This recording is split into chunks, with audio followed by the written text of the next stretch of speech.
I'm so glad you could make it. Sit down, sit down. Oh, yeah. Oh, the band is gonna be awesome tonight. I dig it. Hey, welcome back to Therapy Sessions. That's THAIRAPY Sessions. I'm your host, Auntie Hair Coach, and I interview regular people telling real stories about their beauty industry journey. I'm so glad you could make it. Hair Coach, and I help stylists discover your unique brand and use it to disrupt the beauty industry. Today's special guest is Krystine Sherwood, also known as the BeautyPro Coach. Welcome, Krystine. Thank you. Hi. Yay, I'm so excited to finally get to talk to you. This was like, it took us a little bit to get together, but here we are. It did, but everything works out when it's supposed to. So I'm very happy. Absolutely. Thank you for being so patient with me. Everything is always on time, in time. A wise Ooh, person I told love me that. that one time. On time and in So time. Good. I was surprised to find out. I did not know that you were not a cosmetologist. This was new information to me. So we're definitely going to have that conversation. But first, my my audience likes to know who they're dealing with. So tell us who you are. Where'd you grow up? How'd you grow up?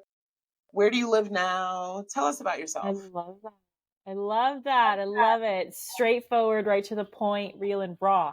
My style. So let me just tell you. I am a Floridian, born and raised in Florida, never lived anyplace else. We're currently in hurricane season right now. Like, it's the scariest time, but it's also the coolest time because everybody really bands together. So that's happening. I grew up in the beauty industry. Like, for real.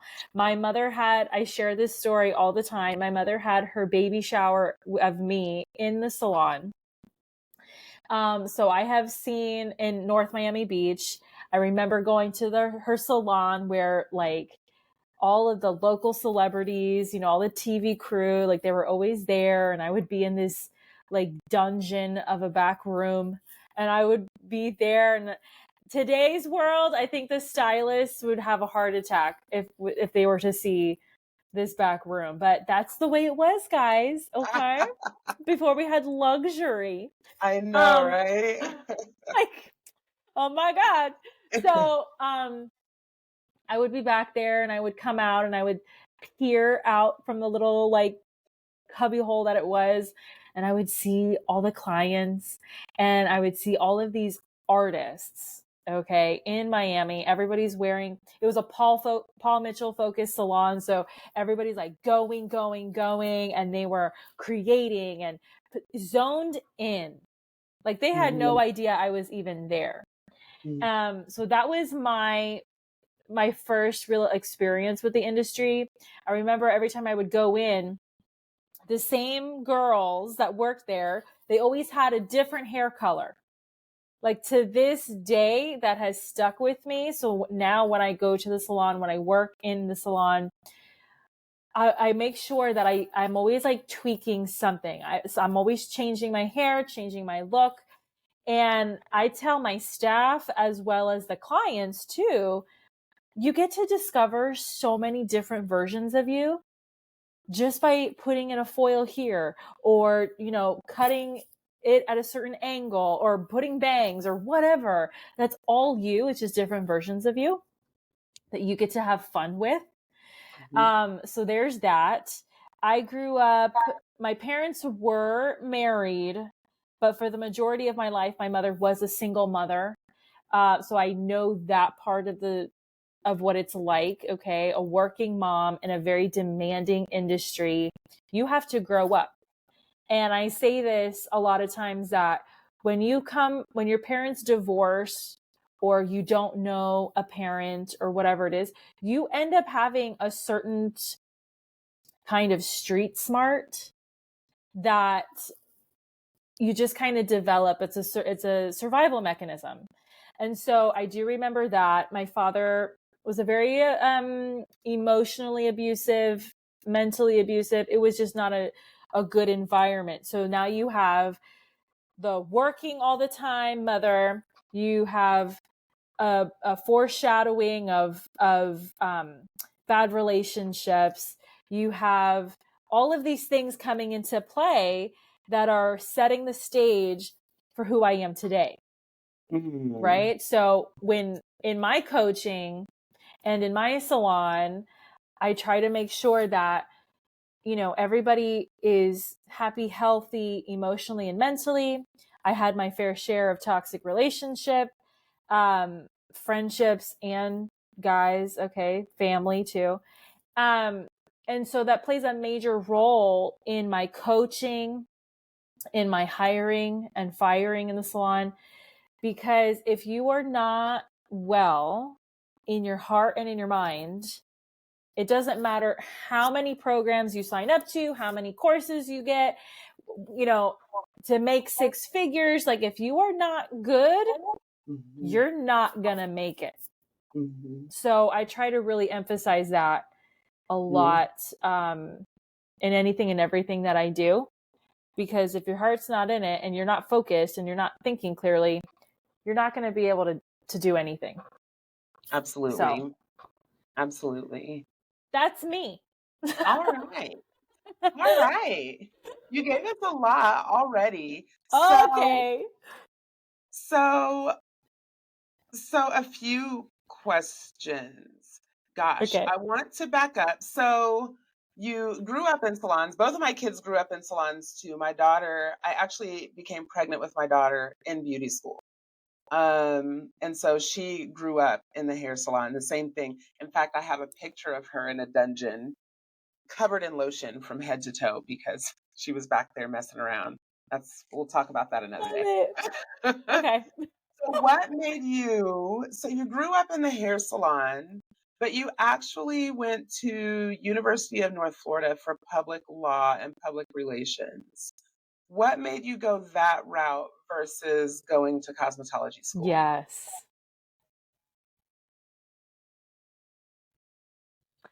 Awesome question. So growing up, you see your parents working, you see whatever they're doing, and you're like, yeah, okay. And growing up, I wanted to be a singer and a dancer. Like let's shoot for the stars, right? Like I was like, no, I want to do that. And then your parents, you mature, and your parents are like, nope, you got to go to school, you got to get educated, you got to do something with your life. And I was like, okay, fine. So then from that singing and dancing and all of that, that became a hobby that I was always doing. And then I was like, all right, well then let's go to law school. Let's do it. And I was on my way to do it. I took the test, what is it called? The LSAT. Like I was going at it. And in my classes and in the test, I was just like, this is so boring. This I can't do this every day. I can't do I did the internships, I did it all, and it was just like no.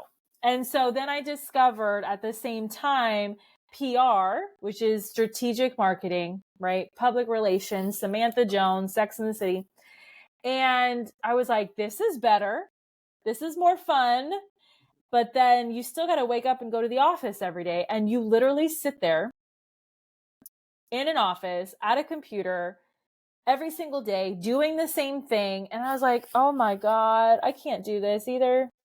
I can't do this. So I went to university, got my degrees, and I was like, you know what? I'm going to take a year off. I'm going to find myself. And so I went back home to the family business, and I start seeing little things here and there that need tweaking. And I was like, let me just help mom. Let me just help her out. And fast forward to today, it's probably been 8 years, maybe 9 years of me finding myself. And now, you know, the business has grown. I look back and I just like, wow, this is where I was meant to be, you know? And I love our industry because it's a different thing every single day. It's a different challenge. It's something unexpected, and it keeps you on your toes, and you're just ready, and you just love where you are because it's so creative. You love the people who are there, and you laugh and you come together to collaborate on things, and it's just the best. Yeah. Okay. So Did that answer your question? Oh, yeah. Well, yeah, because when you were describing going into an office, and I just remember my own journey in trying to decide, and we talked about this, like I wasn't a hairstylist first either.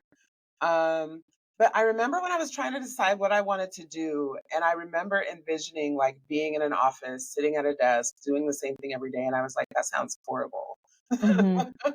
And so then I'm watching your body language and watching your face as you're describing it, and it was like stressing you out even Yeah. describing Even now, I think Yeah. about, because you just can't help it, but to just remember where you were at that time, and you're like, oh God, no, get me out of that thought. Like, let's come back, you know?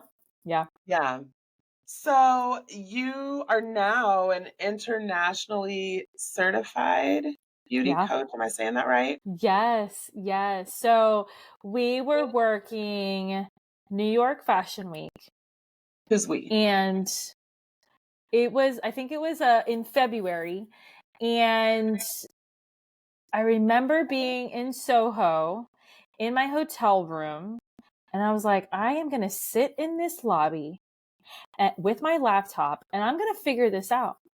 What am I looking for? What is it that I need? Because I was really depressed. I was in a toxic relationship, on again, off again situation. It was like so stupid, you know, when you look back on it. And I was just so unhappy, gained weight. And I was like, I can't do this. Like whatever this was, I was just like, I can't do it.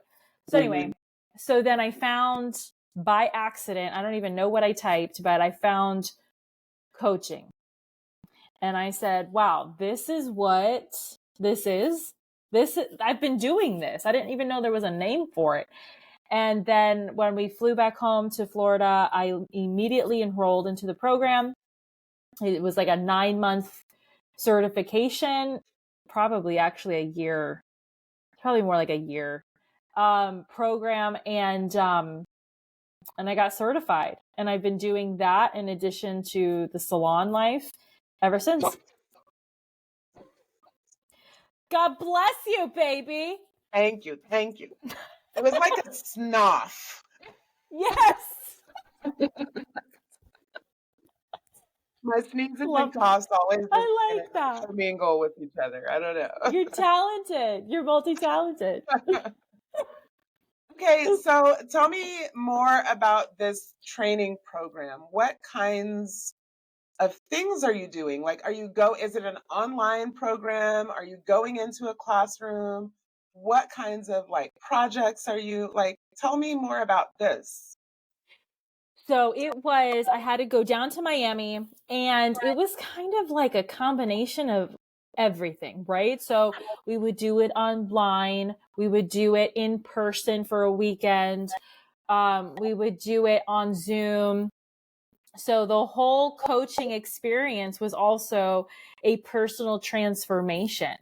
And so everything that I go with, that I teach, and and that my coaching clients experience, I have experienced.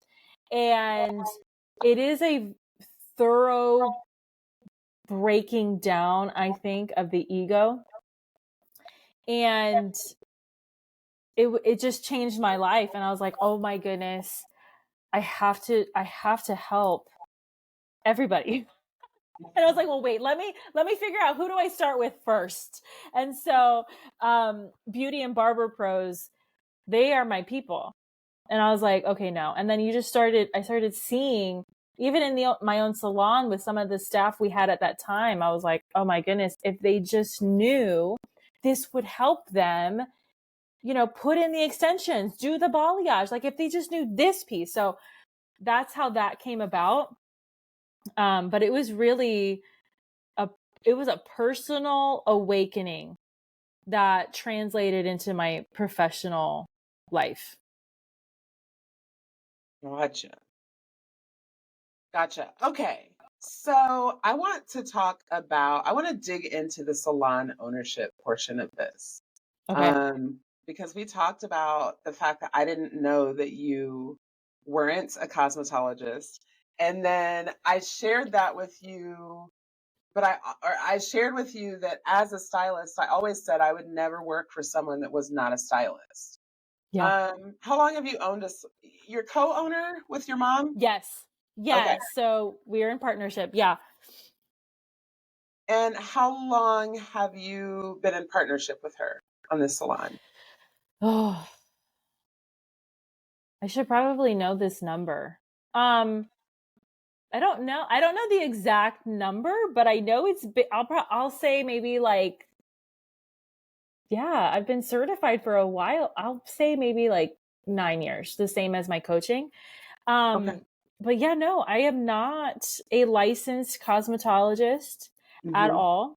Mm-hmm. However, I felt it was a very deep conviction of mine Mm-hmm. that if I'm going to do this, if I am going to be in partnership, if I am going to be in the beauty and barber industry in any facet, then I need to have some basic knowledge of what my staff is going through, what they are doing. Mm-hmm. And I know that I've seen the emotional breakdowns, the overwhelm, the burnout. I have seen that firsthand. I myself have experienced it. So I've seen that part. But as far as the technical skills, it could be because I've always been around it. It could be and I've been to like every year of my existence of life, I have been to a hair show. So I'm always inevitably learning from the top educators, whether I know what I'm doing or I don't. And so even today, like I can be walking around and I'll see somebody and I'm like, their haircut is so crooked. Or I'll be like, it's so funny. Or we'll be in a room full of stylists and I can see, she knows what she's doing by the way she holds her scissors. Just the little idiosyncrasies that you do with your fingers while you're cutting. Like, I'm just like, yeah, I want her to do my hair. She can do a good blowout just because she holds her scissors. This one over here, she needs more education. Like, I don't know how to explain that to you, but it's just a thing. And I just felt it was really important because, like you said, who's going to want to work for somebody who does not have the same certification? You're not going to understand me when I talk. You're not going to know how I'm feeling because you've never experienced it. And so I've made it a solid point for myself to always communicate openly, transparently, consistently, to put myself in the shoes of a barber or a stylist or an esthetician and really take it in what they're saying. And I know that's a lot of effort. And I know a lot of owners are like, yeah, right. I'm not doing that. Good luck with that. Yeah. It pays off, sweetheart. Okay. Just saying.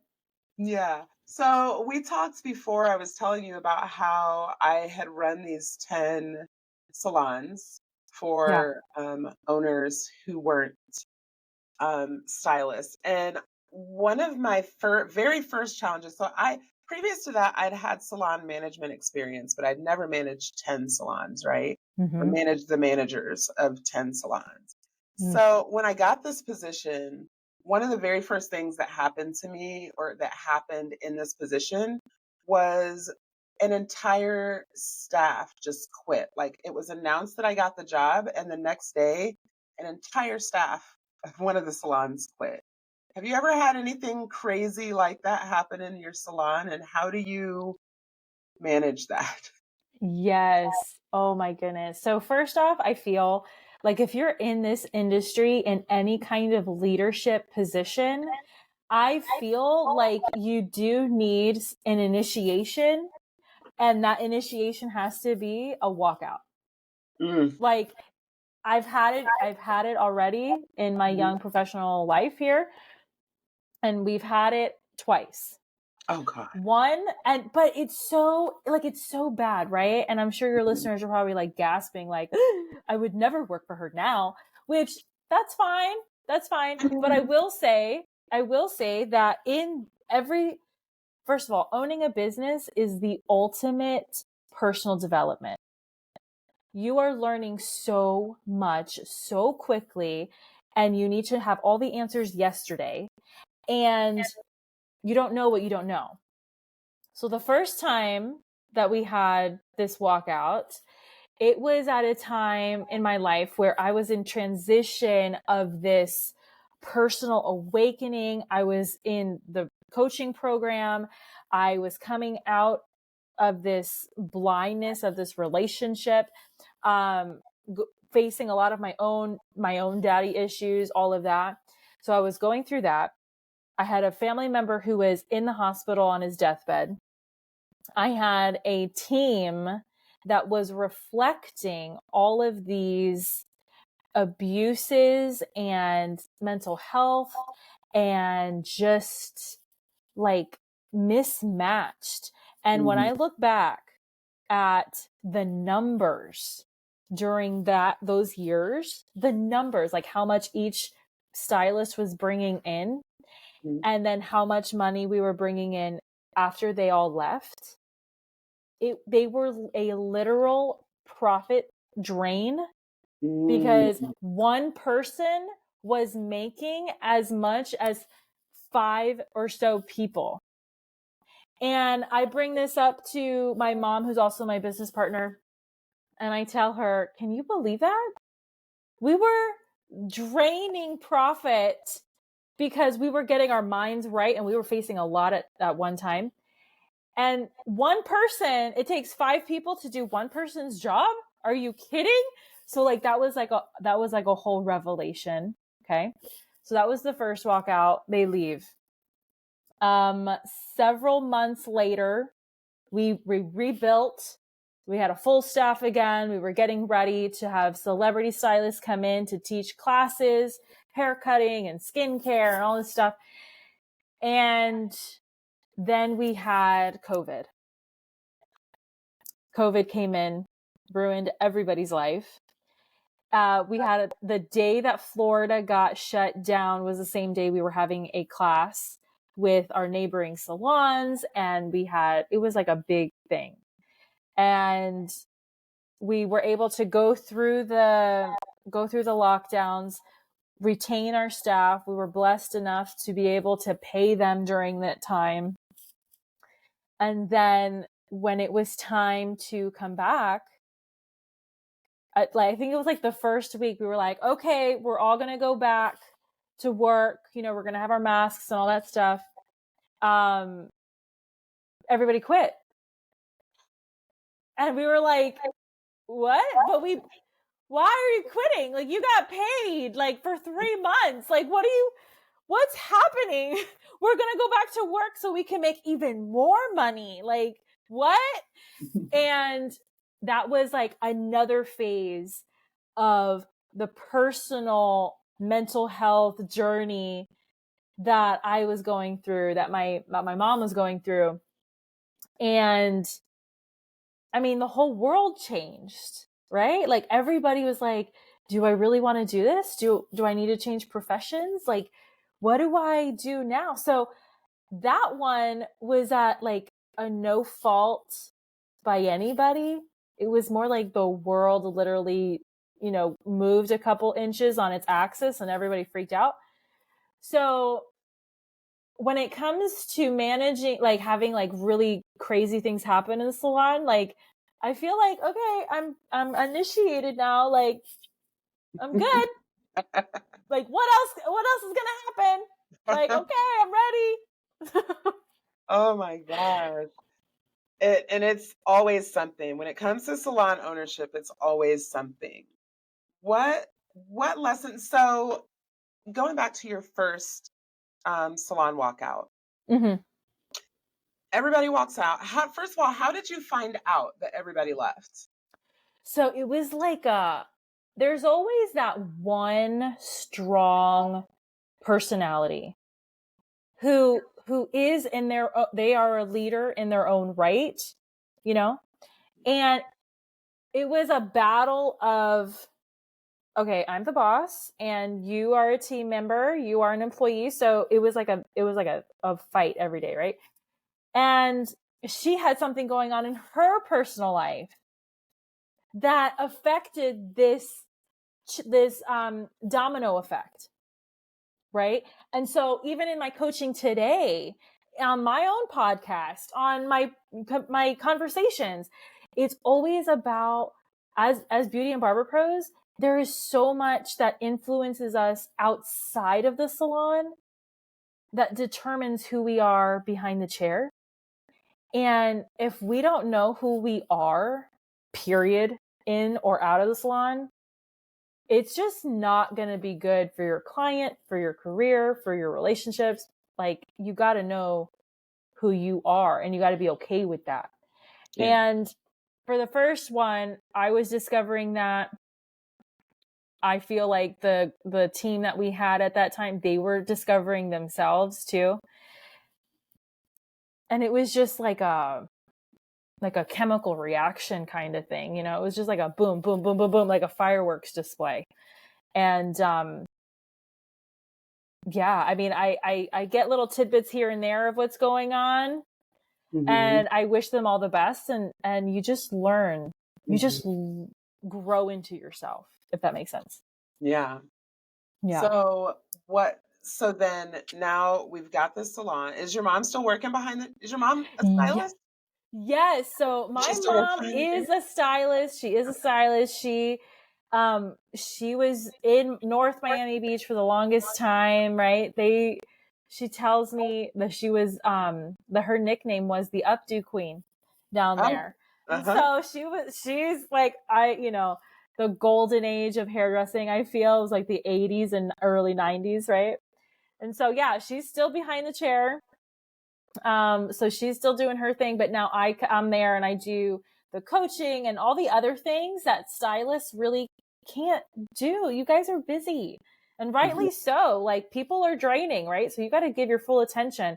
And I kind of do all the supporting kind of stuff. So yeah. I gotcha.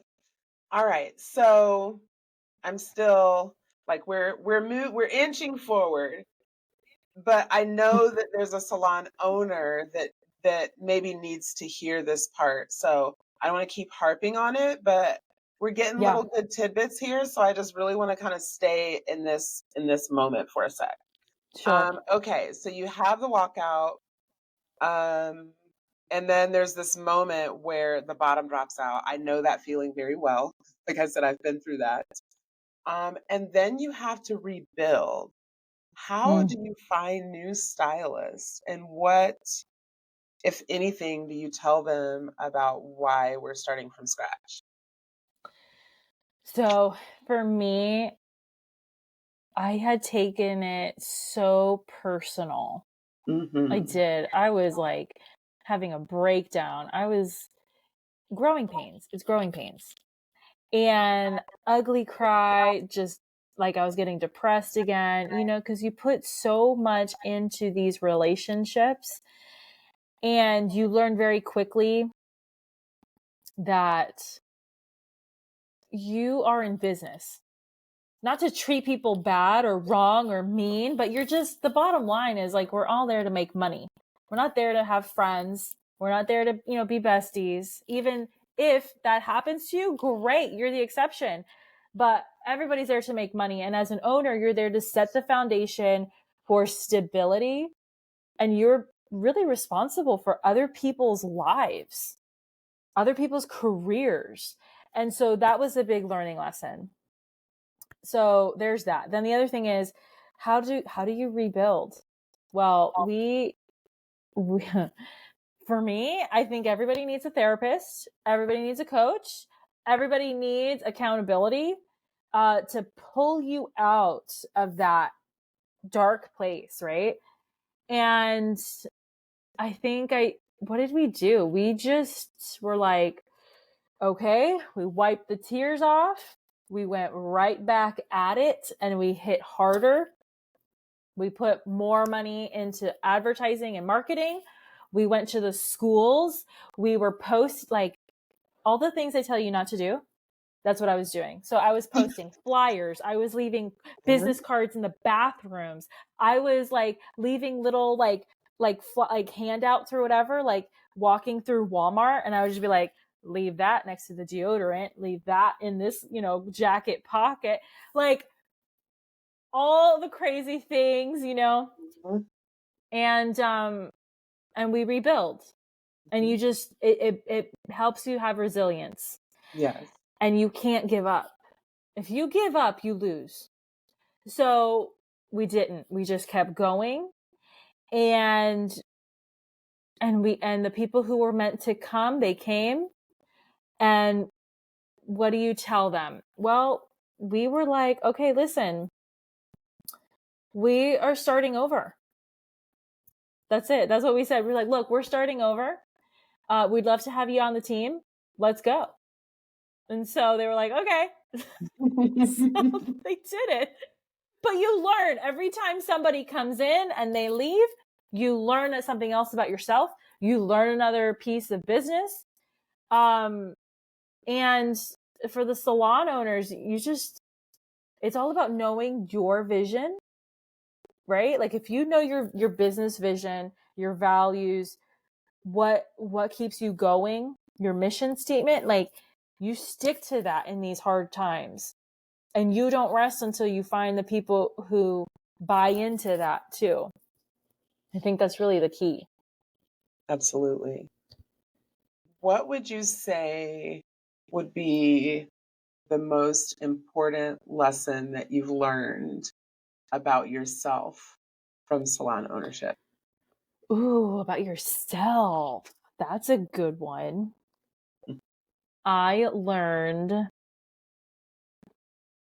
that it's really important to me that whoever joins my team loves what they do. Like they have to love it. And how does that apply to me? That applies to me that I have to love what I'm doing, because I give now, after all these experiences, I give so much of myself. I commit to it and I don't rest until it happens, right? Like it becomes personal, but a little bit more detached. Like I'm not going to end up in the hospital because, oh my God, like it didn't happen, right? But I have to give it my all. And I think that's the biggest lesson that I've learned. Like I'm not going to half-ass anything. Yeah. Like I just became a dog mom, right? And I always think about this, like I didn't want to get a dog for the longest time because I wanted to give this creature the best life I could possibly give it. And then here I am with a dog in an apartment with like no like backyard. And I'm like, oh my God, what did I do? I ruined its life. But you learn to make it happen. And you give it your all because you're going to do it. And that's it. And that's the lesson that I have learned that the salon and spa industry has taught me. You do it and you don't half-ass it. You give it all. Swimming. Just keep swimming. That's right. That's right. I gotcha. Okay. What as a beauty pro coach, Mm-hmm. what are your specific areas of expertise? Like if I want to come to you and I want to get coaching, what specific areas of the beauty industry do you excel at? So I do focus a lot on communication, on boundaries, on mindset, because mindset is everything. You know, we can have boundaries and we can set those boundaries, but if we don't believe in it, what's the point? And then I do focus in on like business structure. So I think I was talking about it before with like the mission statement and the values and having that guide of an employee manual or even a booth renters agreement. I focus in on that because that's like the bones of a business. And as artists, I have found that we thrive when we have the frame, right? Mm-hmm. We can color all day long, inside the lines, outside the lines. But when you have the frame, when you have the lines there, oh, this is my limit.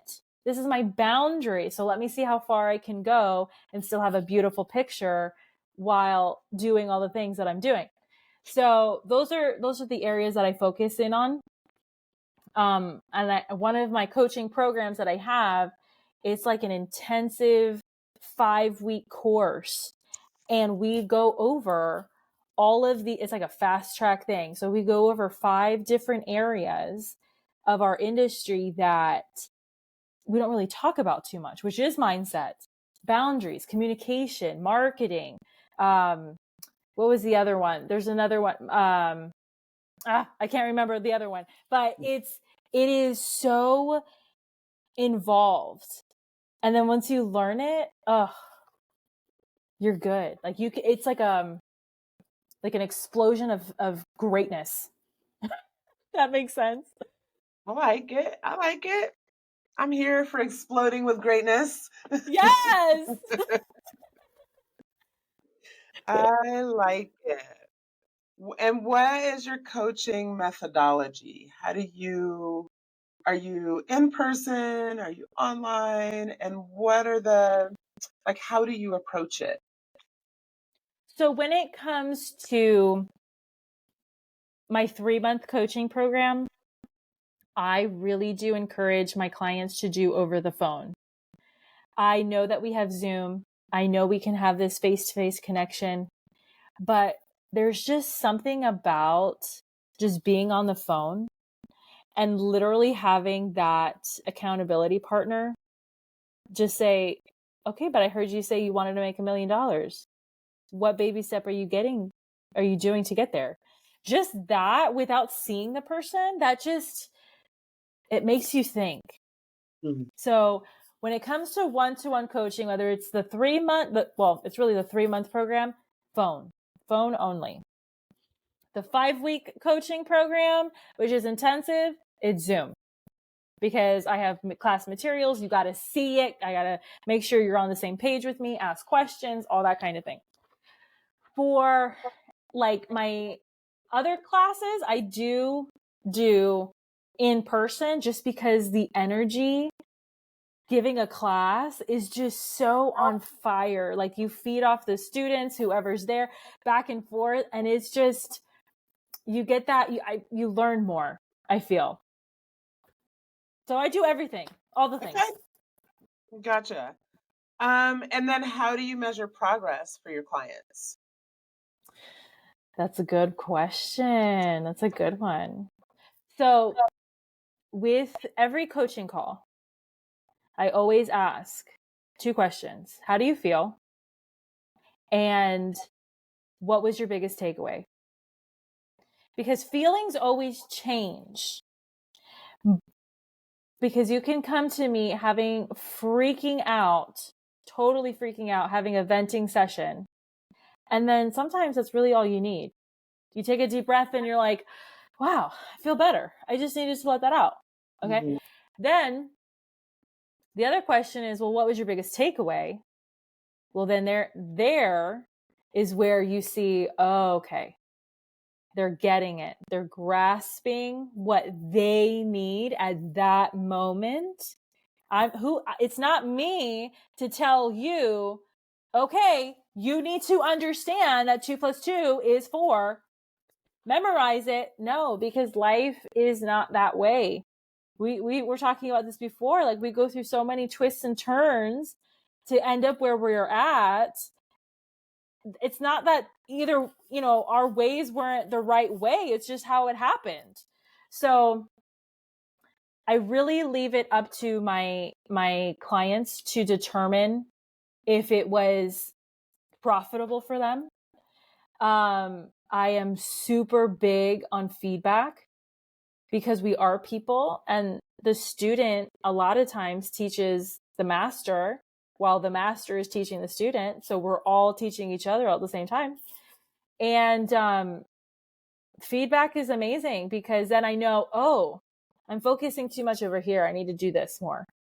And so that's how I measure it. If I start getting some interesting feedback, it's like, okay, what am I doing wrong? Mm-hmm. How am I leading my clients the wrong way? But I do check in with my clients past and present on like a schedule, like every 6 months, every 3 months. Hey, how you doing? Just want to see what's going on in your life. And so far, every time and every single one I've done that to, they're like, oh my God, Krystine, I am so happy we coached for those months because let me tell you all the good stuff that's happened so far. So I love that. Yeah, thank you. So you mentioned hearing feedback and needing to pivot. Can you remember a specific time that you got feedback and that you needed to pivot and kind of talk about that process? Right? Because I know, like, especially in this business, egos can sometimes get a little out of control.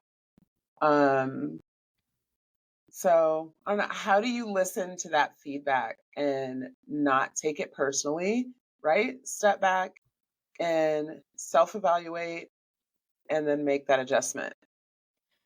So whether you're a coach or working behind the chair, I feel like it doesn't, like, anything can be taken the wrong way, right? Like we could be like, excuse me, do you know how much money I paid so I can do that to your hair? Yeah. No, it's the same thing with coaching, but I feel it is practice. It is a practice of self-awareness. It is a practice of your mindset of how do I remember, like rewind, pause, breathe, listen. And it takes time. I know for me, I have a super bad habit of overcorrecting, right? So what is that? That could be like, relationships are the easiest example. So if I've always dated bad boys, well, no more. I'm going after the pastor's kid. Let's go. Like, whoa, like you can't, let's, and it's only now that, this takes time. Practice makes perfect. So now it's like, okay, I got to find it somewhere in the middle, right? A guy who can be like bad and adventurous and as well as being an angel. Like you need some kind of balance. So when it comes to feedback, it could be as simple as, so I heard you say XYZ, and then the client could say, no, I actually said ZYX.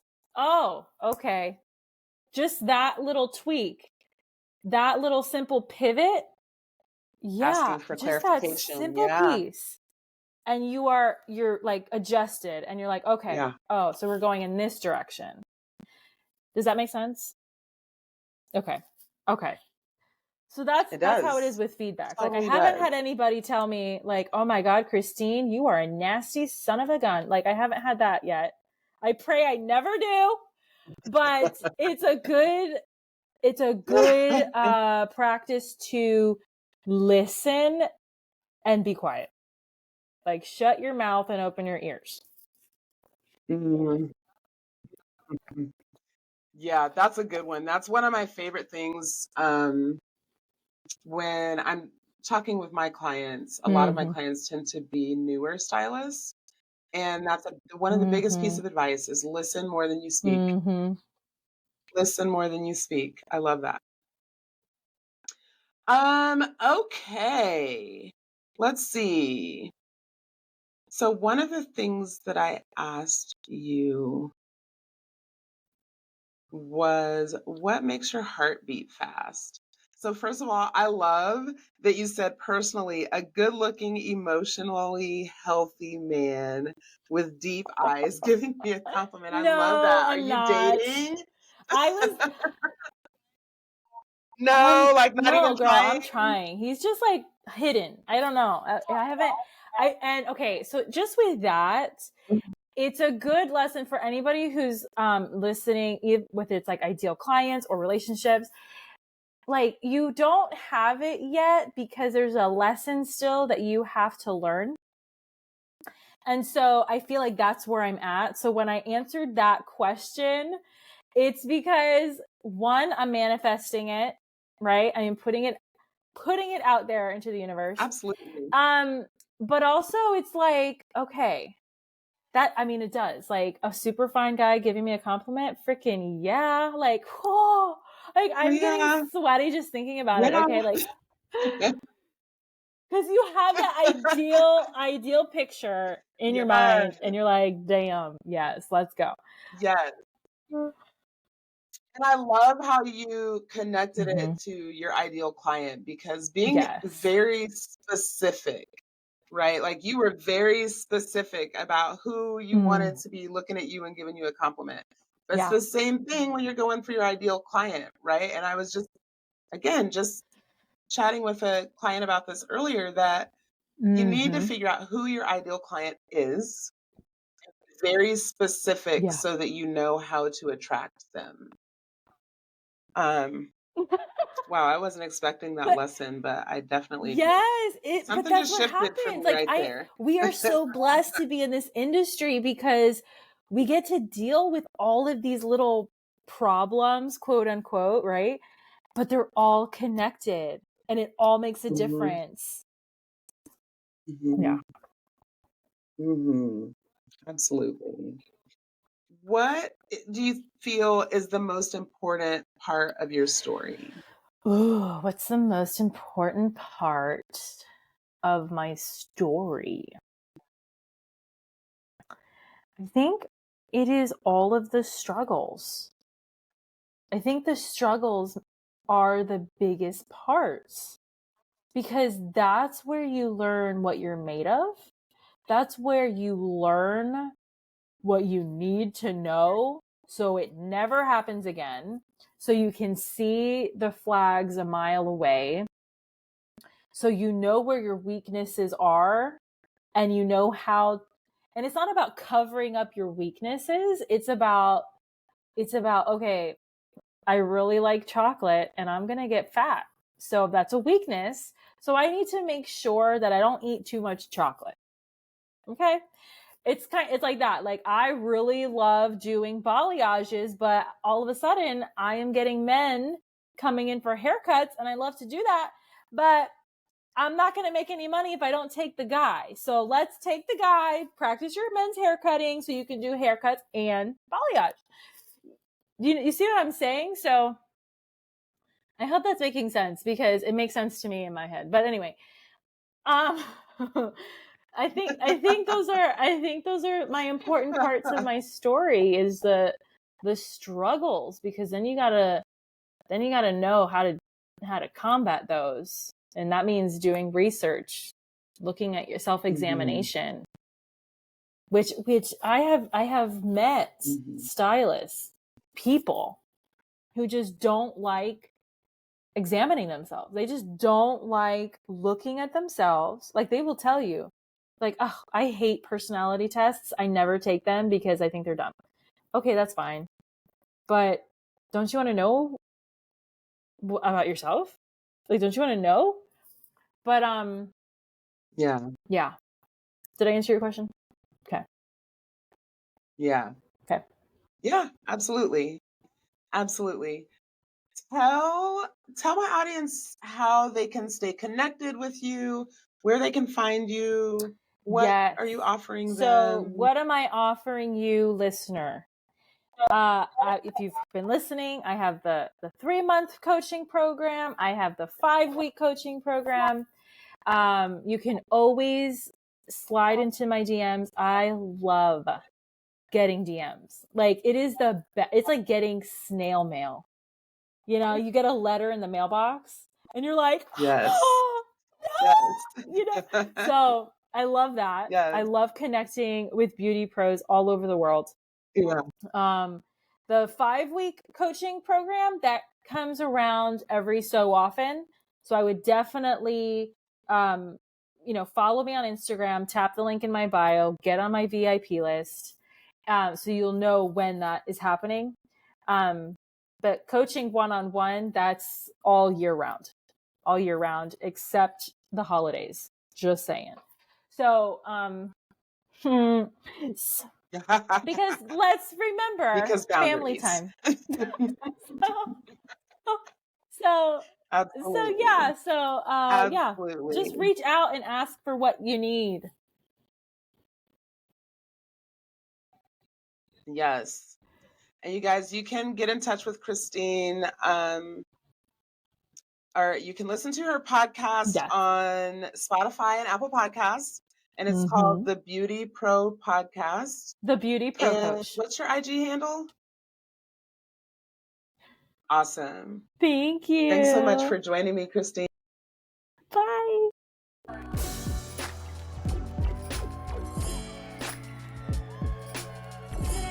Thanks so much for listening. If you're a beauty pro with a story to tell, or you have a stylist you'd like to hear from, you can DM me via IG at Auntie Hair Coach, or use the Contact Me form on tasha-davis.com. Or if you're feeling really spicy, send an audio message in Spotify. Whether you loved it or hated it, please leave a rating, like, and or follow, because it does something fancy with the algorithm. I'm Auntie Hair Coach. Ta-ta for now. I'm so glad you could make it.